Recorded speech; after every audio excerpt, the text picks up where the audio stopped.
querido Jacob, para nosotros es un honor.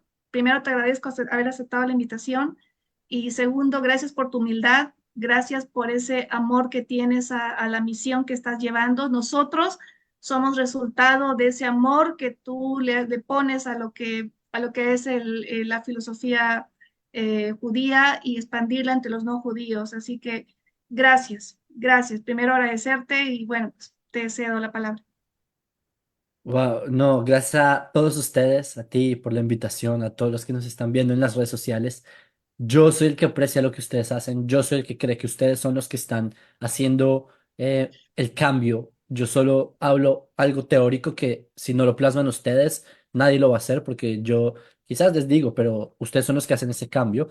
Yo creo que algo que a mí me gusta hacer es tratar de proyectar lo que uno aprende. Es decir, si uno aprende Tanaj, uno debe no solamente pensar que, bueno, leí esta historia teórica muy bonita, no, tratar de entender cómo puedo aplicar esto en la vida, porque si no, ¿de qué me sirve que lo aprendí? Es como un, ¿cómo se dice? Bubble gum, como un chicle, como masticar algo que no tiene un valor nutricional.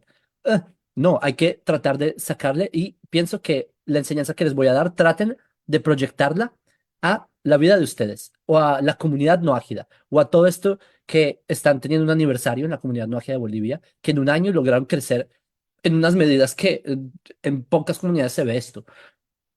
Entonces los felicito por eso. Y lo que les quiero decir, lo primero que todo, es que considero que Israel deberíamos ser un ejemplo. Es como el rol de Israel, se dice que luz de las naciones, ta, ta, ta. Pero como que tratar de ser un ejemplo. Por ejemplo, les doy cómo se manifestaría.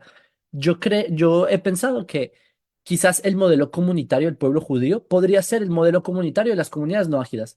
Y ahí los no ágidas pueden evaluar qué factores tomar, lo que les sirve, lo que no.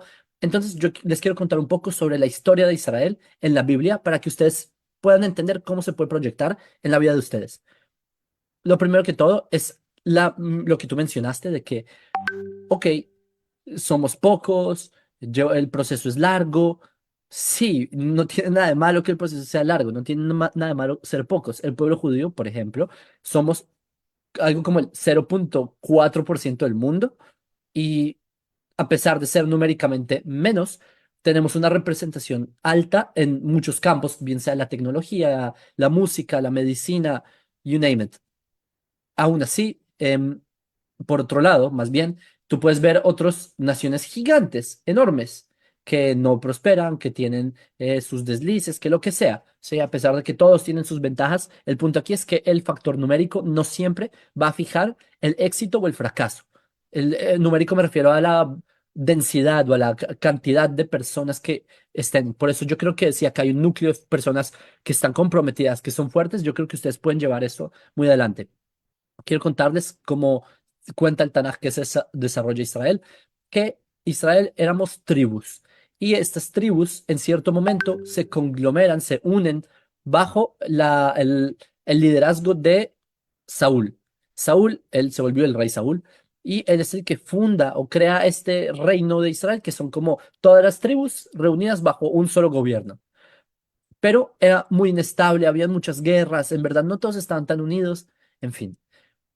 Después de él, el reino le es pasado a un nuevo liderazgo, un nuevo estilo, un nuevo enfoque de cómo hacer las cosas, que es David. Y él se vuelve el rey David. A propósito, sobre lo que mencionabas de que el tamaño y todo esto, les voy a contar algo que esto casualmente lo menciona también Niccolo Maquiavelo en el libro El Príncipe, que lo leí hace literal cuando era un niño, pero me acuerdo más o menos, que él menciona que cuál es la ventaja de David sobre Goliat. Que David, él no tiene que ponerse armaduras, cuenta, no se puso armaduras, sino que trató y no, simplemente rechazó el equipo porque no era para él. Y eso permitió que David, a pesar de ser pequeño, podía ser más ágil y tenía una ventaja frente a aquellos que sí tenían ese equipo pesado y eran como los grandes, aún así eran los lentos. David, siendo el pequeño, por haber tenido su forma de hacer las cosas, logró vencer. Entonces, ese es el nuevo liderazgo que tenemos, que es una persona, el rey David, que no solo fundador de la Jerusalén como capital de Israel, o sea, representa muchas cosas, pero el punto es que el reino de Israel empieza a prosperar. Imagínense esto para la comunidad no ágida, si hiciéramos un paralelo, porque me gustaría que se imaginen paralelos, como cómo se vería la comunidad no ágida si siguiera el ritmo, el rumbo este. Y la comunidad no ágida son personas como tribus, sí, no tribus, pero como Israel, sí, dispersos por todo. Acá mencionaste las zonas donde están a lo largo de Bolivia y todos están unidos de repente. Obviamente, el factor virtual y todos estos están unidos, pero hay, no siempre es estable, lo sabemos. Vivimos en simplemente los primeros pasos, el primer año de la comunidad no ágida. Es entendible que hayan sus momentos de temblor y van a seguir, siempre es así. Pero la pregunta es, ¿cómo es el enfoque que le vamos a dar? Porque quizás Saúl no es suficiente. Quizás David te da un crecimiento mayor. ¿Qué pasa? Que el reino de Israel comienza a avanzar y llega a su punto cúspide, que es con el rey Salomón. Con el rey Salomón, construcción del templo, tiene ¿cómo se dice? Contratos como geopolítica con las naciones y se vuelve luz de las naciones eventualmente, todo esto. Pero aquí pasa algo, que en cierto modo se descuida. Como que estaba tan bien que como que se descuida un poco y por eso después del rey Salomón, el reino de Israel se divide en dos, norte y sur. Conocen quizás la historia que al norte quedaron 10 tribus de Israel y al sur quedaron tribus de Israel. Yo no sé si en Bolivia existiera un paralelo, quizás Bolivia Occidente y Oriente, que yo sé que hay una tensión entre estas dos Existe, zonas. sí, Exacto. Hay una existe. tensión entre Estamos ahorita en problemas de región, correcto. sí, y por eso, o sea, no es accidental la mención, pero yo por eso les digo que tengan en cuenta que este fraccionamiento de Israel conllevó a algo que fue mucho más catastrófico después, que fue que se perdieron las 10 tribus, porque al estar las 10 tribus se perdió la identidad, se perdieron los valores, es decir, el rumbo, llegaron los asirios y ya, y se esfumaron y se perdieron, ¿dónde están?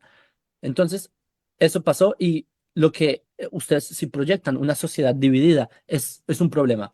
Y ustedes como no ágidas que están de tantos lugares en una sola comunidad, pienso que esto es como un núcleo de algo que puede proyectar hacia afuera. ¿Cómo es posible que siendo que hay tensión, digamos, entre Bolivia Occidente y Oriente, cómo es posible que a pesar de eso, de las tensiones, si hay un grupo que logra mantener esa cohesión de hermanos?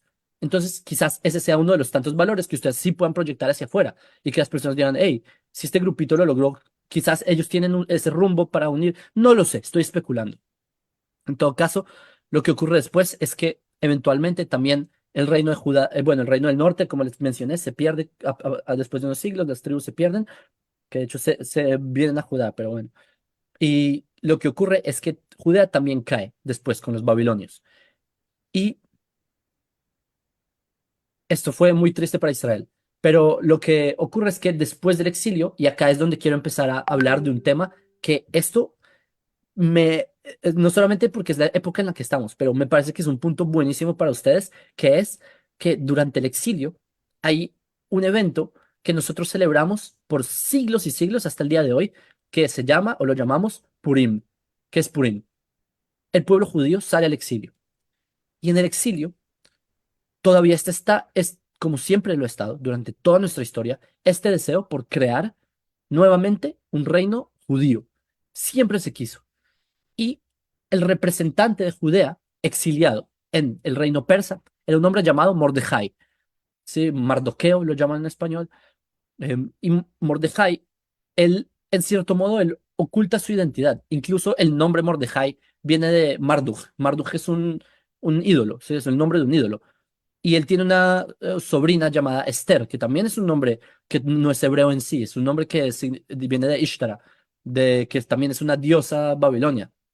Entonces, son personas cuya identidad es muy difícil de digerir. Es más, Mordejai le dice a Esther, bueno, los que conocen la historia de Purim, es que había un rey en Persia, que este rey se llamaba Hashverosh. Hashverosh tenía una esposa que se llamaba Vashti. Por cuestiones del destino, Hashverosh manda a matar a Vashti y quiere casarse con una nueva mujer y la nueva mujer que consigue es Esther, que es una mujer judía. Y ustedes saben que en el judaísmo es pesado o sea, es prohibido que no dice, no des a tus mujeres a los otros pueblos, etcétera. Y esto es exactamente lo que pasa. ¿qué pasa? Que Esther se casa con el rey de Persia, que Persia, en ese momento estamos hablando del imperio más grande del mundo. Persia fueron los que acabaron con los babilonios, ¿sí? Y era en verdad un imperio que iba por todo Asia, por África. El punto es que, ¿qué pasa? Que está Esther y su tío Mordejai, él quería reconstruir Judea y todo esto, pero ellos tenían su identidad oculta. En cierto punto de la historia de Purim, para los que no conocen la historia, está el libro de Esther, lo pueden leer, son, no sé, en 10 capítulos, es breve. Y lo que ocurre es que hacen un decreto en el gobierno persa para acabar con todos los judíos, exterminar a los judíos. En cierto punto, los judíos, como estaban muy dispersos porque era el exilio y todo esto, los judíos entienden la gravedad del asunto y toman las riendas de su destino y empiezan a valorar más su identidad y empiezan a unirse. Porque está escrito en el libro de Esther que cuál era el problema con que el reino persa vio con los judíos, que eran un pueblo disperso, que no tenían identidad, eran dispersos. Pero, ¿qué hizo el pueblo judío para arreglar la situación? Dejar de ser dispersos, unirse, valorar su identidad. Y lo que salva la historia de Purim, ustedes pueden leerla en el libro de Esther, es cuando Esther por fin revela su identidad ante el rey Ahasverosh. Es decir, ella deja de ocultar su identidad y le dice a Ahasverosh, yo soy judía, y el decreto que pasaron en el reino por uno de los ministros que se llamaba Hamán, ese decreto lo hizo contra mi pueblo y nosotros somos el pueblo judío. Y ahí Ahasverosh, como él amaba mucho a su esposa Esther, quita ese decreto y se invierte en los papeles, luego es Israel quien acaba con los que querían acabar a los judíos, etcétera. ¿A qué voy con todo esto? Que ustedes como noágidas, ustedes como noágidas, ¿sí? Como personas, como seres humanos, si ustedes son parte de un pueblo, de una cultura en verdad milenaria, Bolivia tiene unas raíces muy, miren, Bolivia tiene unas características de que muchos quizás lo ven a nivel estratégico, económico, como una desventaja el hecho de estar sin ciertas salidas a otros puntos del continente, yo qué sé, pero eso ha hecho que Bolivia desarrolle una cultura muy específica. Y esto es algo que ustedes tienen que es demasiado importante, que no creo que se va a despreciar.